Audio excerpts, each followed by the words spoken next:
Welcome to another episode of The Voice of the Chosen One. Today we got my boy, JB, aka Jordan Blue, a man of many traits. Thank you for coming today. Most definitely honored. Appreciate you. Jay, can you tell the people out there all the characteristics and things that you bring and have to offer to the world? Man, I appreciate that. I'm a strength conditioning coach, been in that for 10 years, but throughout that, my number one purpose is being a mentor to young men and women as they go through their academic years. I've trained, I've coached basketball, I've coached you, Right. Among many other athletes. And I'm also a father, husband to a loving wife, and as you see right here, an author. Right. And that speaks on, he did coach me. We got some good memories together, for sure. Absolutely. For sure. But we're in the library. And I think that's special because all those things were in the library because I really want to highlight you being an author. So can you speak on being an author and when that started? Is it something that you started when you were younger? Is it something you just happened to pick up Getting right to it. Well, first and foremost, to set context, I used to hate writing. Yeah. Putting pen or even pencil to paper used to be the bane of my existence. Right. What started it all was I was a college basketball player, and I suffered 3 consecutive concussions that led me in the hospital. It altered my entire brain functioning. Ooh. And instead of being able to just kind of work out and cope with the things that I was dealing with like I usually do, I dealt with adversity, and the best way to kind of go about it was, let me just work out. Right. Couldn't do that. And so I was kind of stuck sitting in my thoughts, kind of like I was being dragged down in a swamp. And soon enough, I was pretty much hospitalized for about 2 weeks under 24/7 suicide watch. They had me in this space where couldn't really do much. I was heavily medicated during the night times when they couldn't watch me, so that way I wasn't doing anything crazy. They offered plenty of activities during the day, so that way it can distract me from what I was really doing. But Right. I always denied it because the one thing that I really couldn't stand being around was around other people. Right. And so the one thing that they offered me that I would even accept was just a pen and a paper, and not even a pen. Something like this, where they just gave me this little sliver of a pen so that way it wasn't turned into a weapon, and then little small sheets of paper. Right. And you spoke on hospitalization and overall I get the message of mental health, and I can relate to you a little bit, and I'm glad that you mentioned that, especially as a black male. That's hard to do and very vulnerable. But I was also hospitalized, and you speaking on picking up a pen and paper and getting that speaks volumes. So I appreciate you sharing that. That means a lot, and that connection there and that mental health piece is important. So for whoever's listening out there, don't be afraid to share that and speak up and hear that information right there.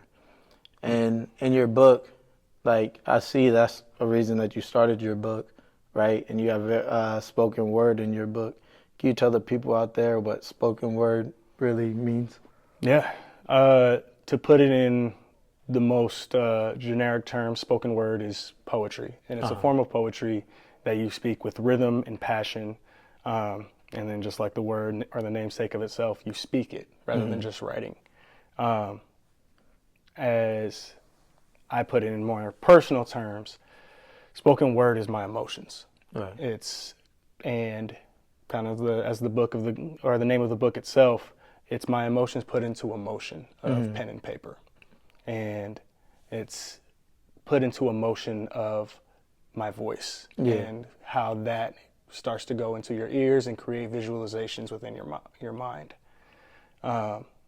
It moves you. It moves me. And that's what spoken word is really meant to be about. As you listen to many amazing artists, one thing that I always hear is their passion and their emotion and their just overall aura, being able to move you into wanting to speak the same way, Right. speak the same language. I know as young black men and black women, that's how we speak originally. Right. We speak with rhythm, we speak with music, we speak with love, and it's not like computerized or standardized. We have different languages, and it's like we're meeting in one. And so that's the kind of beauty of spoken word and what it's about. And when I was able to put that into my book, it was just something that I felt, man, this is powerful. Right. No, 100%. And just feeling that and just hearing that in your voice and the way you explained it is very powerful. And do you perform your poetry live? Actually, I know I've heard you perform it live at one of the assemblies here when I went to Central Catholic.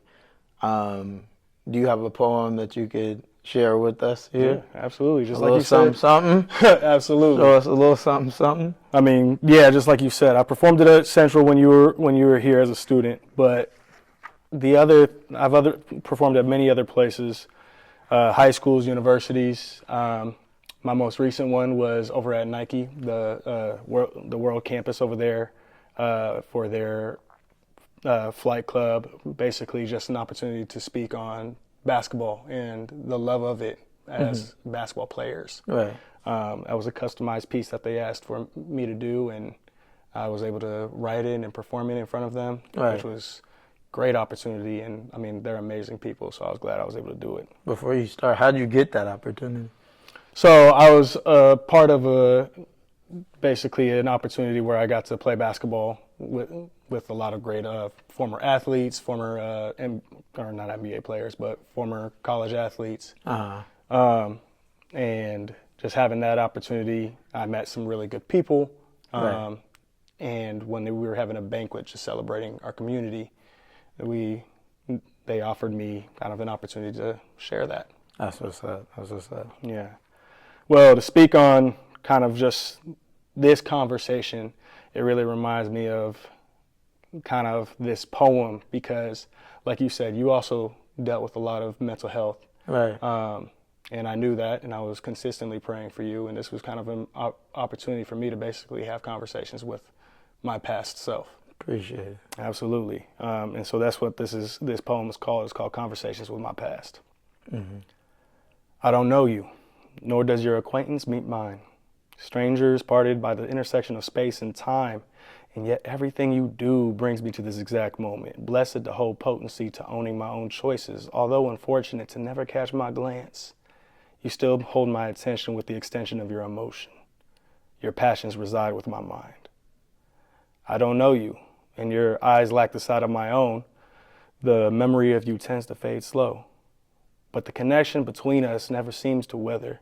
The parallel souls are sync, rarely hindered. The touch of your wisdom falling into my hands. I shall soar in clouds of wonder and glorious bounds from the underwings, shaped by your feather. I shall reap what you sow. I don't know you, nor have you recalled me. Our stories prove forgotten eventually. Still together we follow through with a mission to give everything we have, everything we are in submission, to pass the ones who come after us with the gift of chance. I realize what you hope for me is the power and victory, like I wish that in them. My love was yours originally. Conversations with my past. Hey, that's tough, my boy. Appreciate it, man. No, that's tough. And I seen that there's many other poems like that though, but there's some that stick out more really than others that I could really relate to as well. And like I'm pretty sure like everybody out there can relate to. And like you relating that to yourself and being able to put that in a book is like really, really inspirational. So I really do appreciate you sharing that too. I appreciate that. I mean, the pieces of this book wasn't just like being able to have that type of conversation. It was a view of me just word vomiting voices that were in my head consistently, especially when I was hospitalized and I couldn't find a way to express them out to anybody through a conversation. It was just me being able to get those out of my head. And I wrote fears, I wrote pains, I wrote passions and loves and happiness. I wrote everything, and it became something where I realized I was saying everything that everybody else was wanting to say. No, right, 100%. So yeah. What advice would you give somebody out there who's struggling with mental health? Number one thing, and I hope whoever's listening to this, I hope you listen good. Forgive. Mm-hmm. Love is not just this sense of infatuation, and I wouldn't even call it a choice. Love is a journey. Right. And it's a journey that deals with obstacles. It's a journey that deals with many drops and many rises. Yeah. And you're not always going to feel like you have it. Right. But it is a consistency of choices to make that you say you can always give it. Yeah. And the first and foremost person that you should ever give it to is yourself. Right. Because you are human. Right. You are going to make mistakes, just like everybody in this world is going to make mistakes. Mm-hmm. But if you can forgive yourself consistently, Yeah. then you can give forgiveness to anybody else. Right. No, 100%. And at the same time, just like I speak on it with my own wife, she's forgiven me plenty, but she also has held me accountable. Right. Accountability is another piece of that. Uh-huh. It's not just saying, oh, I forgive you, and you can continue whatever you're doing. Yeah. I forgive you, but you know you can change. You know you can do better. Mm-hmm. That is the beauty in relationships. And so to have that with yourself first and foremost, it's going to make everything else flourish. A sense of grace and also accountability as well. Absolutely. So like being easy, I felt it like being easy on yourself and realizing that like there's a sense of adaptability there. So like some days are easier than others, some days are harder than others as well. So you spoke about your wife, and I think you dedicated this to your wife. Absolutely. Can you speak on how much family means to you? Oh man, you know, it's funny. People have asked me that before, and I swear every time I try to answer that, I get emotional. Family means everything. Mm-hmm. When I was hospitalized, I had my wife. She was then my girlfriend, and she had her daughter, Aaliyah. Man, back then, of course, when she was 5 years old, she had plenty of names for me. Yeah. JB, of course, Butthead, Knucklehead, Crazy, all that fun stuff. But when I was in the hospital, they called me, and I was talking, of course, to my wife first and foremost, and she was just asking how I was doing, if I needed anything, like she always does. Mm-hmm.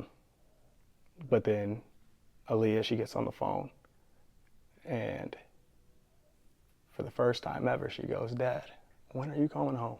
Right. And Powerful. yeah, absolutely. And ever since that day, it redefined what family meant for me. Mm-hmm. It wasn't just an obligation. It wasn't just a relationship. It was my purpose. Right.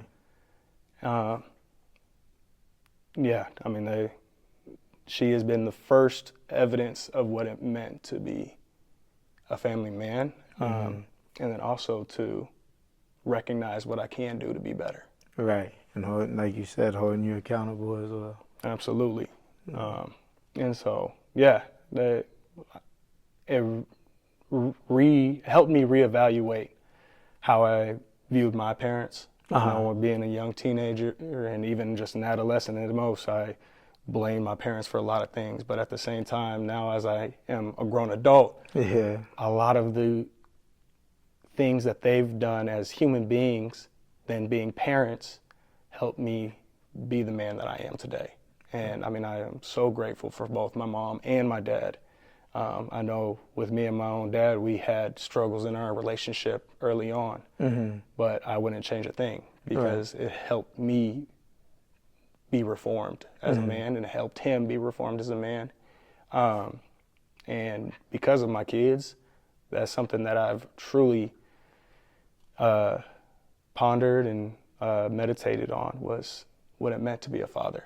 And I can accredit all of that to my dad. Right. Right. And with all the struggles in your life, right? Yeah. How have they really been there for you? Like, how have they really had an effect on that? I always like to say it's from their namesake. My oldest daughter, Aaliyah, her name comes from the Hebrew origin of highly exalted or royal. And like I said, when she said that to me on that phone call, she truly helped me realize what it meant to be a king. Right. And I don't want to define king as in the dictionary term where there's this sense of royalty and this sense of I'm highly exalted, I'm better than anybody. No. See, the true purpose and job description of a king is to be responsible for something way bigger than yourself. Right. Way bigger than even your family. And so when I was given that responsibility, I knew that I needed to be better. I needed to have a better model of myself, because whoever I spoke to, whoever I built a relationship with, I was responsible for their molding in a way. Not the, but a. And so then that was how she made me better. My son, Sakani, oh boy, that boy, Sakani is Ethiopian origin for joy and laughter. Yeah. And he is a goofball. That's all he is. Just running around, smiling, making you laugh, making himself laugh. Now he's talking and he's making you laugh with every word that comes out of his mouth. But he taught me to be happy, to choose happiness, and to choose a smile through adversity. That's real. He's taught me to find the strength in vulnerability. He is just as emotional as I was as a kid, and even with me as an adult, he reflects every bit of me. Yeah. And he's that version of me that I wish that I could be. Right. So he makes me better in that way. And then my youngest, Athena, the Greek goddess of wisdom and strength. And she is a full-on warrior. That girl, I swear, we call her the thug of the three. The thug of the three. Because she'll give you a look up and down. I swear, like, she is the epitome of my wife. Yeah. And she's so smart for being 1 year old. Right. She recognizes everything. She doesn't even talk it that much. She just listens, and you could tell just the way she observes things. And I love it because I could see the wisdom that already lies underneath her eyes. And the one thing she taught me was to be a scholar, to learn. I went back to school because of her. And being able to continue my writing, continue my reading, and continuing to learn really just shapes the way I view this world. And it's because of her. And she taught me to be stronger.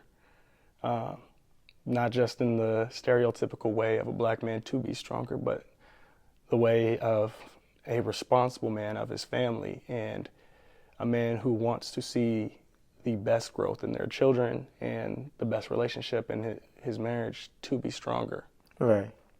And so all three of them. And then last but definitely not least, my wife. I mean, she's seen me through my worst.